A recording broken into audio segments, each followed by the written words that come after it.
तो लनस आज है 15 फरवरी और आज है क्या कि आप लोग के बिहार बोर्ड क्लास 10th का दूसरा सब्जेक्ट यानी कि साइंस का फाइनल परीक्षा है। ठीक है, तो कल जैसे मैंने आप लोग को 14 फरवरी का मैथ का वायरल क्वेश्चन करवाया था, तो डिटो जैसे क्वेश्चन पेपर छपा था ना, वैसे ही आज साइंस का जो वायरल क्वेश्चन में आप लोग को वायरल क्वेश्चन का आंसर की प्रोवाइड करने वाला हूं। यह आज के 15 फरवरी की एग्जाम में डिटो छपने वाला है, जो 9:30 बजे से आप लोग का एग्जाम स्टार्ट होने वाला है। ठीक है, तो आज आप लोग जल्दी से जो मैं क्वेश्चन करवा रहा हूं उसे आप लोग डिटो रट जाइए। ठीक है, और वीडियो में शुरू से लेकर अंत तक बने रहिएगा। और यह साइंस का सेट कोड नंबर जी करवाने वाला जो आज का प्रश्न है। ठीक है, और एक एक क्वेश्चन को अगर आप लोग रट लीजिए ना, तो जैसे मैंने मैथ के क्वेश्चन में सभी क्वेश्चन को फंसाया था, वैसे ही आज 15 फरवरी की एग्जाम में छपने वाला प्रश्न है। ठीक है, तो हम लोग फटाफट से क्वेश्चन की ओर बढ़ते हैं। उससे पहले आप लोग को जो यहाँ पर बताया गया है कि 1 से लेकर 80 तक प्रश्न होगा, जिसमें आप लोग को 40 प्रश्न का ही उत्तर देना है। तो पहला जो क्वेश्चन आपके एग्जाम में पूछा गया है वह कि पौधों में जनन अंग कहां पाए जाते हैं। तो जाइएगा और पुष्प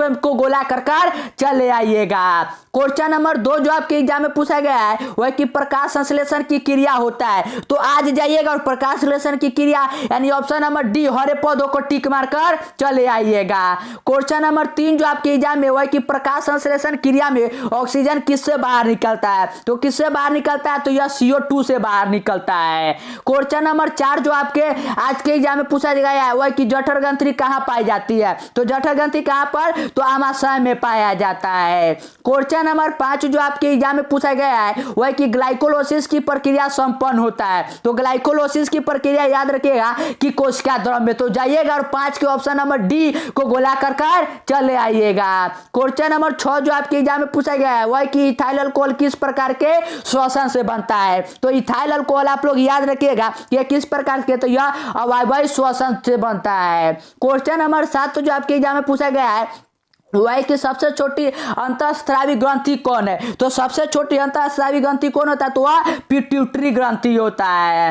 क्वेश्चन नंबर 8 जो आपके एग्जाम में है वह कि पौधे के वायवीय भागों से जल की ह्रास की क्रिया कहलाता है। तो उस क्रिया को क्या कहते हैं, तो जाइएगा और वाष्पोत्सर्जन को गोला कर चले आइएगा।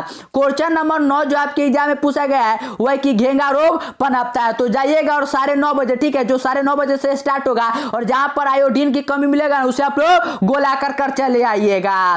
क्वेश्चन नंबर 10 जो आपके आज के एग्जाम में है वह कि रक्त में हल्के पीले रंग के चिपचिपे द्रव को क्या कहते हैं। तो जाइएगा और लिम्फ को गोला कर चले आइएगा।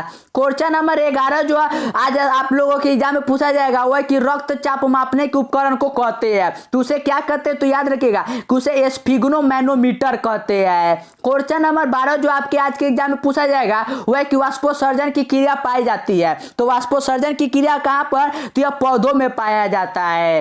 क्वेश्चन नंबर 13 जो आपके एग्जाम में पूछा गया है वह कि निम्नलिखित में किसमें खुला परिसंचरण तंत्र पाया जाता है। तो खुला परिसंचरण तंत्र याद रखिएगा कि तिलचट्टा में पाया जाता है।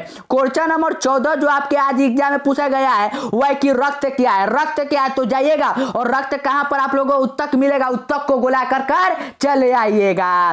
क्वेश्चन नंबर 15 जो आपके आज के एग्जाम में पूछा जाएगा वह कि मूत्र का पीला रंग किस वर्ण के कारण होता है। तो किसके कारण, तो जाइएगा और जहां पर यूरोक्रोम मिलेगा ना उसे आप लोग गोला कर चले आइएगा। क्वेश्चन नंबर 16 जो आपके एग्जाम में आज पूछा जाएगा वह कि निम्नलिखित में कौन एक उभयलिंगी जंतु है। तो उभयलिंगी जंतु जाइएगा और जहां पर आप लोगों को केचुआ मिले ना उसे आप लोग गोला कर चले आइएगा। क्वेश्चन नंबर 17 जो आपके आज एग्जाम में पूछा जाएगा वह कि यूरिया रक्त में कहां से प्रवेश करती है। तो यूरिया रक्त में कहां से प्रवेश करता है, तो याद रखिएगा कि यकृत से करता है। क्वेश्चन नंबर 18 जो आज आपके एग्जाम में पूछा जाएगा वह कि जैव आवर्धन प्रदर्शित करने वाला रसायन कौन है। तो कौन करता है, तो जाइएगा और जहां पर DDT मिलेगा ना उसे आप लोग गोला कर चले आइएगा। क्वेश्चन नंबर 19 जो आपके आज के एग्जाम में पूछा जाएगा वह कि निम्नलिखित में कौन एक प्राथमिक उपभोक्ता है। तो इन 4 में कौन प्राथमिक उपभोक्ता है, तो सिंपल जाइएगा और जहां पर आप लोग को शाकाहारी मिलेगा ना उसे आप लोग गोला कर चले आइएगा।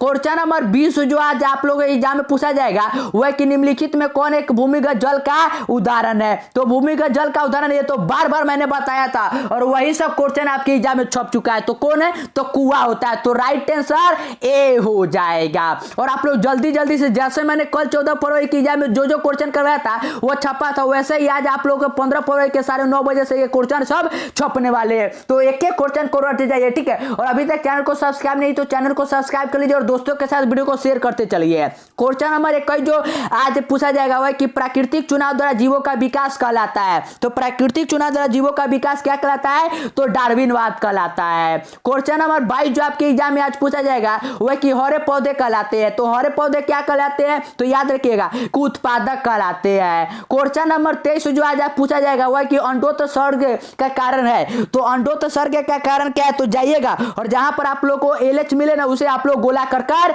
चले आइएगा।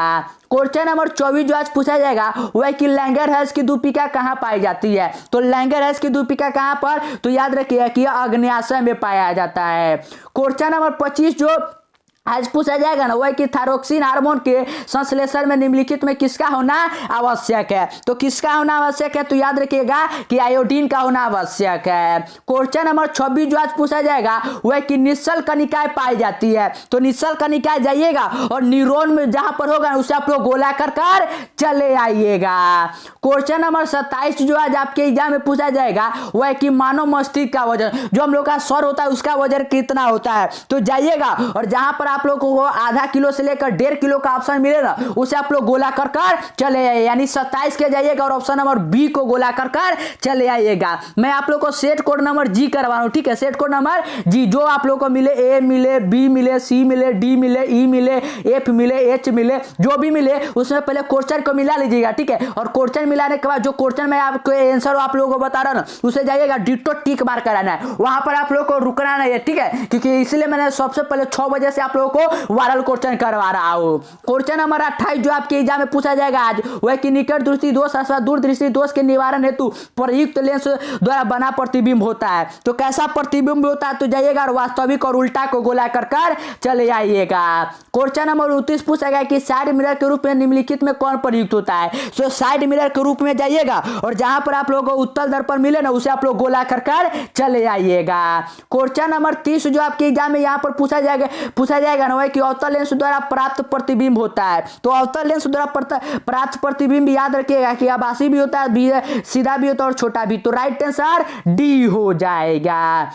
क्वेश्चन नंबर 21 जो आपके आज के एग्जाम में पूछा जाएगा वह है कि ऊर्जा का SI मात्रक है। तो ये तो कितनी बार मैंने बताया था कि ऊर्जा का SI मात्रक है और वही क्वेश्चन छप चुका है। तो ऊर्जा का SI मात्रक क्या होता है? तो जूल होता है। क्वेश्चन नंबर 32 जो पूछा जाएगा 9:30 बजे से वह कि आकाश का नीला रंग होना किस परिघटना का कारण है। तो ये तो बार बार मैंने कहा था कि BBI से ये छपेगा वही क्वेश्चन छप चुका है। तो आकाश का नीला रंग किसके कारण? तो प्रकाश के प्रकीर्णन के कारण होता है। क्वेश्चन नंबर 33 जो पूछा गया है कि समान नेत्र के लिए स्पष्ट दृष्टि की न्यूनतम दूरी कितना होता है। तो कितना होता है? तो जाइएगा और 25 सेंटीमीटर को गोला कर चले आइएगा।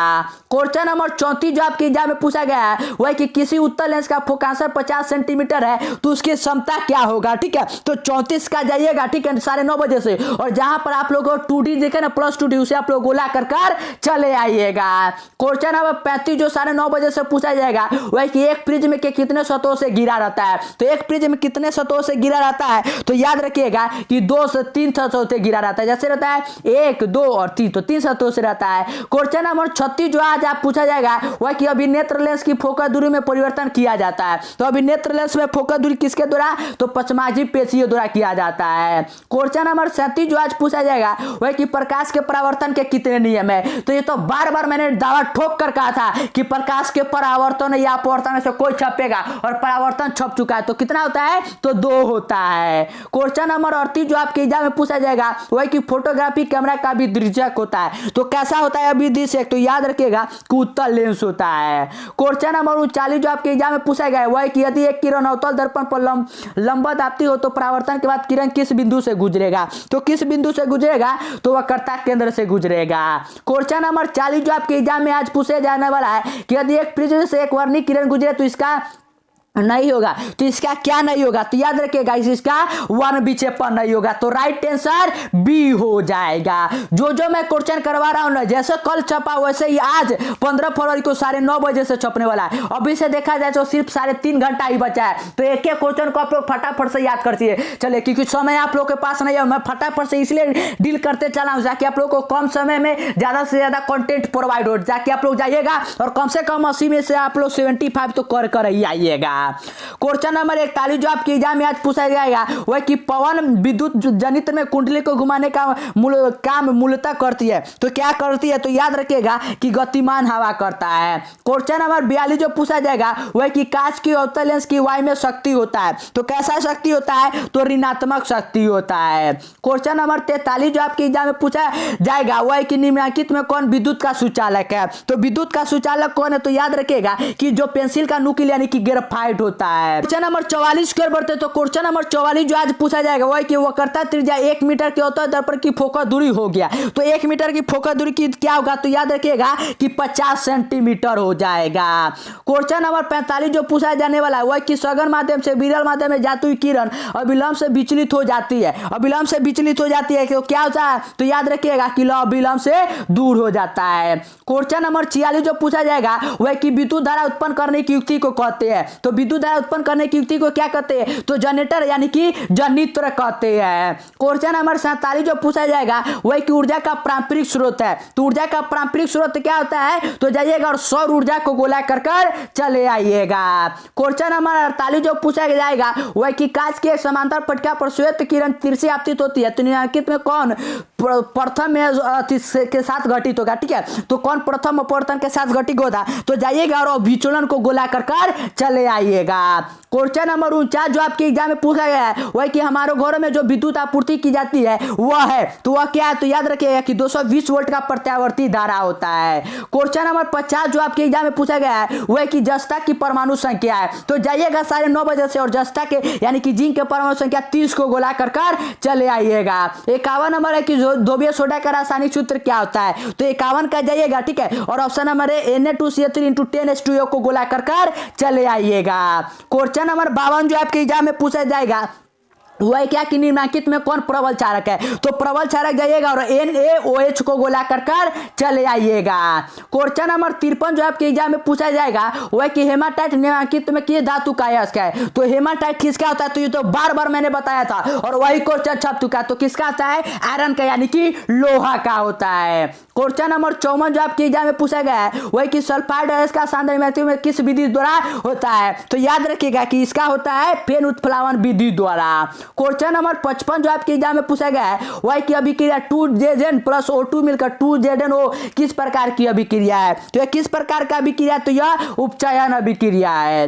क्वेश्चन नंबर 56 जो आपके एग्जाम में है वह कि ग्लूकोज का आणविक सूत्र क्या है? तो 9:30 बजे से जाइएगा और जहां पर ग्लूकोज का आणविक सूत्र पूछे ना तो देखिएगा कि C6H12 और O6 है, उसे गोला कर चले आइएगा। क्वेश्चन नंबर 57 जो आपके एग्जाम में पूछा गया है वह कि अम्ल का जलीय विलयन विद्युत का संचालन करता है, क्योंकि अम्ल जल में क्या होता है? तो अम्ल जल में क्या होता है? तो सीपल वह आयनित होता है।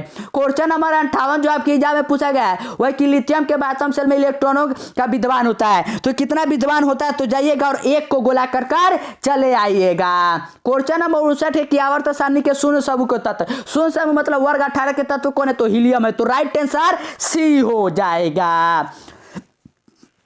क्वेश्चन नंबर 60 जो यहाँ पर आप लोगों के एग्जाम में पूछा गया ना, ठीक है, 60 की निम्नलिखित में सर्वाधिक विद्युत ऋणात्मक तत्व कौन है? तो सर्वाधिक विद्युत ऋणात्मक तत्व F यानी कि फ्लोरीन है। क्वेश्चन नंबर 61 जो आपके एग्जाम में पूछा जाएगा वह कि जल के विद्युत अपघटन में कैथोड पर कौन सी गैस मुक्त होता है? तो कौन सा गैस मुक्त होता है? तो याद रखिए कि हाइड्रोजन गैस होता है। क्वेश्चन नंबर 62 जो आज आपके एग्जाम में पूछा जाएगा वह कि हमारे शरीर का pH मान क्या है? तो हमारे शरीर का pH मान क्या है? तो 9:30 बजे से आप लोग एंट्री लीजिएगा और जैसे ही पेपर आप लोग को मिले ना, ठीक है, तो 62 का 7 से लेकर 7.8 तक को गोला कर चले आइएगा।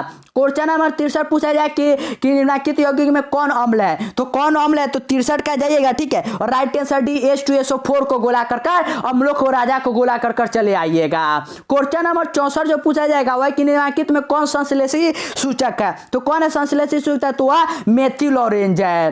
क्वेश्चन नंबर 65 जो आपके एग्जाम में है वह कि कार्बन डाइऑक्साइड जल से अभिक्रिया करके बनाता है, तो जल से अभिक्रिया करके क्या बनाता है? तो कार्बोनिक अम्ल बनाता है। क्वेश्चन नंबर 66 जो यहाँ पर आप लोग को एग्जाम में पूछा गया है वह कि कॉपर पराइड का रासायनिक संगठन क्या है, तो जाइएगा और कॉपर पराइड का रासायनिक संगठन CuPs2 को गोला कर चले आइएगा। क्वेश्चन नंबर 67 जो आपके एग्जाम में पूछा गया है वह कि प्राकृतिक में मुक्त अवस्था में पाई जाने वाला धातु कौन है, तो कौन सा धातु है, तो याद रखिएगा कि सोना जो है ना यह मुक्त अवस्था में पाया जाता है। क्वेश्चन नंबर 68 जो आपके एग्जाम में वह कि निम्नलिखित में कौन सी धातु सबसे अधिक अभिक्रियाशील है, तो सबसे अधिक अभिक्रियाशील जाइएगा और ऑप्शन नंबर ए जिंक को गोला कर चले आइएगा। क्वेश्चन नंबर 69 जो आपके एग्जाम में हुआ है कि किसी धातु के बाटम सेल में इलेक्ट्रॉनों की संख्या कितना होता है, तो याद रखिएगा कि 3, 4, 5 या 6 हो सकता है, तो 69 का जाइएगा और ऑप्शन नंबर ए को गोला कर चले आइएगा।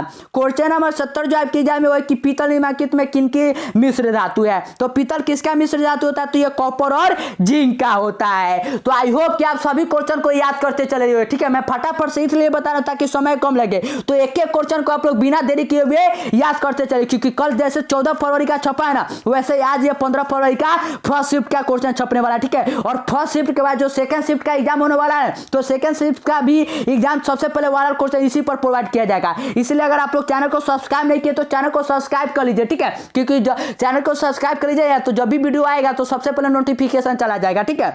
क्वेश्चन नंबर 71 जो आपके एग्जाम में पूछा गया है वह कि निम्नलिखित में कौन समा वही है, तो समा वही कौन है, तो जाइएगा और 71 के जो आप लोग का राइट आंसर होना जाएगा वो जाके एथिल एल्कोहल और डाइमेथाइल ईथर। क्वेश्चन नंबर 72 जो आपके एग्जाम में पूछा गया वो है कि CH3OC2H5 का IUPAC प्रणाली के अनुसार नाम क्या होगा, तो 72 का जो राइट आंसर होना जाएगा वो जाएगा एथिल मेथिल ईथर हो जाएगा। क्वेश्चन नंबर 73 पूछा गया कि लोहे से अभिक्रिया भाप से कराने पर लोहे का कौन सा ऑक्साइड बनता है, तो लोहा का कौन सा, तो यह बनता है Fe3O4। क्वेश्चन नंबर 74 जो आपके एग्जाम में वो है कि एक तत्व की परमाणु संख्या 16 है, आवर्त सारणी में इस तत्व की वर्ग की संख्या क्या है, तो वर्ग में तो इसका क्या संख्या क्या हो जाएगा, तो 16 हो जाएगा।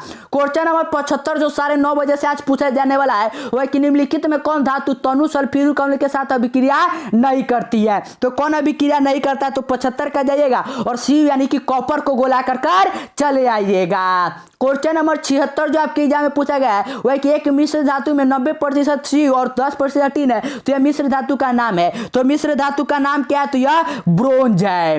क्वेश्चन नंबर 77 जो आपके एग्जाम में पूछा गया है वह कि जिंक सोडियम हाइड्रोक्साइड के साथ प्रतिक्रिया कर बनता है, तो क्या बनता है, तो याद रखिएगा कि H2 गैस बनता है। क्वेश्चन नंबर 78 जो आपके एग्जाम में पूछा गया है कि निम्नलिखित में कौन सी धातु वायु में उच्च ताप पर गर्म किए जाने पर भी ऑक्सीजन का सहयोग नहीं करती है, तो कौन सा सहयोग नहीं करता, तो जाइएगा और जहां पर एज यानी कि चांदी मिलेगा उसे गोला कर चले आइएगा। क्वेश्चन नंबर 79 जो आपके एग्जाम में पूछा गया है वह है क्या कि अयस्क में उपस्थित अपद्रव्य कहलाते हैं, तो अयस्क में जो उपस्थित हो अशुद्धियां तो इसे क्या कहते हैं, तो जाइएगा और ऑप्शन नंबर सी यानी कि गैंग को गोला कर चले आइएगा। क्वेश्चन नंबर 80 जो आपकी एग्जाम में है वह कि निम्नलिखित में किस गुण के कारण धातु के तार बनाए जाते हैं, तो किसके कारण, तो सिंपल है कि तन्यता के कारण, तो राइट आंसर सी हो जाएगा। तो जो आप लोग का साइंस के एग्जाम में 1 से लेकर 80 तक प्रश्न पूछा जाएगा ना, तो सभी 1 से लेकर 80 तक प्रश्न को मैंने डील कर दिया, जिसमें से आप लोग को 40 क्वेश्चन का ही आंसर देना, ठीक है। और ये सेट कोड नंबर जी था, जो भी सेट मिले A B C मिले उसमें पहले क्वेश्चन को मिला लीजिएगा, उसके बाद क्वेश्चन के सभी आंसर को टिक मार कर आइएगा, ठीक है। 40 क्वेश्चन का आंसर देना है तो 40 क्वेश्चन जो भी आप लोगों को याद हो उसे आप लोग टिक मार लीजिएगा, ठीक है। और एक एक क्वेश्चन को फटाफट से याद कर लीजिए। तो हम लोग अब क्या करते हैं कि सब्जेक्टिव क्वेश्चन की ओर बढ़ते हैं, ठीक है। तो क्वेश्चन नंबर सब्जेक्टिव की ओर बढ़ते हैं। तो पहला जो है क्या है कि यहाँ पर, ठीक है, पहला जो यहाँ पर है सब्जेक्टिव टाइम में वो पहला क्या है कि भौतिकी शास्त्र यानी कि फिजिक्स है, जिसमें आप लोग को 4 क्वेश्चन 4 गुने 2 यानी कि 8 नंबर का है, ठीक है। यहाँ पर पहले क्वेश्चन की ओर बढ़ते हैं। तो 8 क्वेश्चन में क्या है कि 4 क्वेश्चन का आप लोग को आंसर देना है। तो पहला है कि किसी चालक का प्रतिरोध किन बातों पर निर्भर करता है, तो पहला क्वेश्चन है। दूसरा है कि अनवीकरणीय ऊर्जा स्रोत क्या है, कोई 2 उदाहरण देना है। तीसरा है कि उत्तल लेंस एवं अवतल लेंस में अंतर स्पष्ट करना है। चौथा है कि सरल सूक्ष्मदर्शी क्या है, इसका एक किरण आरेख खींचे। पांचवा है कि विद्युत मोटर का क्या सिद्धांत है, ठीक है। तो ये 5 क्वेश्चन हो गया। 3 में से जो भी आप लोगों को मतलब कि इजीली याद हो पाए, जो कर ले उसे आप लोग याद कर लीजिएगा। और छठे 7वें की ओर, छठा है कि ए मीटर और वोल्ट मीटर का उपयोग बताना है। तो ए मीटर का लिख दीजिए क्या कि ए मीटर से हम लोग धारा का प्राप्ति करते हैं और वोल्ट मीटर से हम लोग क्या करते हैं कि विभवांतर को मापते हैं। 7वां का है कि आंख की समंजसता का क्या तात्पर्य है। और 8वां है कि भूस्मीय ऊर्जा क्या है, ठीक है। तो जियोथर्मल ऊर्जा क्या है ये बताना है। तो 8 क्वेश्चन जो यहाँ फिजिक्स में मैंने बताया, इसमें से जो भी 4 क्वेश्चन आप लोग को ईजी लगे उसे आप लोग याद कर लीजिएगा, ठीक है। क्वेश्चन नंबर ये 9 जो दीर्घ उत्तरीय 5 नंबर वाला प्रश्न होता है, ठीक है। यहाँ पर आप लोग को दिया 6 नंबर वाला होता है, क्योंकि यहाँ पर साइंस में तो 6 नंबर का होता है, मैथ में होता है 5 नंबर का। तो इसमें क्या है कि 2 क्वेश्चन है, जिसमें से एक क्वेश्चन का आंसर देना, ठीक है। तो क्वेश्चन नंबर 9 जो है 6 नंबर का हुआ है कि उत्तर लेंस के लिए सूत्र है वो 1/b minus 1/u equal to 1/f की स्थापना यानी कि प्रूव करना है। और 10वां की समझाए कि कैसे जल ऊर्जा को विद्युत ऊर्जा में बदला जा सकता है। जल ऊर्जा के 2 लाभ भी लिखे, ठीक है। तो 9 और 10 में जो भी है मतलब आप लोग को एक जो लिख सकते हैं एग्जाम में, उसे आप लोग तैयार कर लीजिए।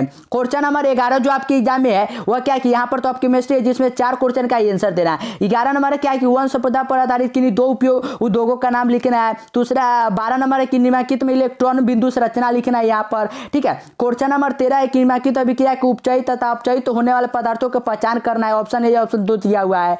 क्वेश्चन नंबर 14 जो पूछा गया है कि अपक्षेपण अभिक्रिया से आप क्या समझते हैं, साधारण समझाइए। 15 की एकल विस्थापन अभिक्रिया क्या है। 16 की चिप्स की सली में कौन सी गैस भरी जाती है, तो उसमें कौन सा गैस होता है, तो मैंने बार बार बताया कि नाइट्रोजन गैस होता है। तो इसी भाषा में आप लोग लिख लीजिएगा। क्वेश्चन नंबर 17 जो है वह कि विरंजक चूर्ण क्या है, इसकी रासायनिक नाम एवं सूत्र लिखना है। और 18 की इस्पात एवं जारण क्या, इसका आंसर लिखना है। तो इसमें भी जो मैंने इसमें 8 क्वेश्चन दिया हुआ है ना, ठीक है। केमिस्ट्री में जो आप लोग का 8 क्वेश्चन, इसमें भी जो आप लोग का 4 क्वेश्चन बन पाए, उसे 4 क्वेश्चन को आप लोग याद कर लीजिएगा, ठीक है। तो अब हम लोग क्या है कि केमिस्ट्री के लॉन्ग क्वेश्चन की ओर बढ़ते हैं, ठीक है। तो लॉन्ग क्वेश्चन में जो 5 नंबर का क्वेश्चन पूछा जाएगा, तो 2 में से 1 क्वेश्चन क्या है, तो 19 नंबर है कि जस्ता के मुख्य अयस्क का नाम लिखे। जस्ता के इसके अयस्क के निसर्जन के सिद्धांत वर्णन करना है। 20 है कि हाइड्रोजनीकरण अभिक्रिया का इसकी इस अभिक्रिया का एक व्यापारिक उपयोग लिखना, ठीक है। तो 19-20 में से जो आपको पसंद हो, मतलब जिसे आप लोग लिख सकते हैं, उसे आप लोग बना लीजिएगा। क्वेश्चन में जीव विज्ञान की ओर बढ़ते हैं। तो जीव विज्ञान में भी आप लोग को 4 क्वेश्चन का आंसर थे। तो एक था 21 है कि प्रकाश नुवर्तन क्या है। 22 है कि पोषण की परिभाषा दे। उसके बाद बढ़ते हैं तो क्वेश्चन नंबर 23 क्या है कि गुणों का संचरण एक से दूसरी पीढ़ी में कैसे बढ़ता है। 24 है कि रक्त प्लेटलेट्स के जमने की क्या भूमिका है। 25 है कि आनुवंशिक गुणों से आप क्या समझते हैं। 26 है कि परितंत्रण में अपमार्जन की भूमिका क्या है। क्वेश्चन नंबर 27 है कि ओजोन परत के क्षय के कारण लिखिए। 28 है कि मानव मूत्र में अवयव का प्रतिशत लिखना है, ठीक है। और इसका जो लॉन्ग क्वेश्चन होता है जो 5 नंबर में आप लोग को पूछा गया है वह 29 की लाल अंक, तो उसके सूत्र कुछ का में अंतर लिखना है। और 30 है कि उत्तक संवर्धन क्या है, इसके कैसे संपन्न होता है ये लिखना है, ठीक है। तो इस प्रकार से आप लोग का शॉर्ट क्वेश्चन और लॉन्ग क्वेश्चन और साथ ही साथ जो देखिए सभी क्वेश्चन को मैंने समाप्त कर दिया है, ठीक है। तो आप लोग क्या करें कि जो क्वेश्चन मैंने करवाया ना उसे आप लोग फटाफट से आप लोग क्या करें कि जल्दी से जल्दी याद कर लीजिए, ठीक है। क्योंकि आप लोग के पास समय नहीं है, 6 बज रहा है और 9:30 बजे से क्या है कि आप लोग का एग्जाम स्टार्ट होने वाला है। तो चैनल को सब्सक्राइब नहीं किया तो चैनल को सब्सक्राइब कर लीजिए, दोस्तों के साथ वीडियो को शेयर कर लीजिए, ठीक है। और मां सरस्वती का नाम लेकर आप लोग एग्जाम में एंटर करिएगा और एक एक क्वेश्चन को गर्दा उड़ा कर चले जाइएगा।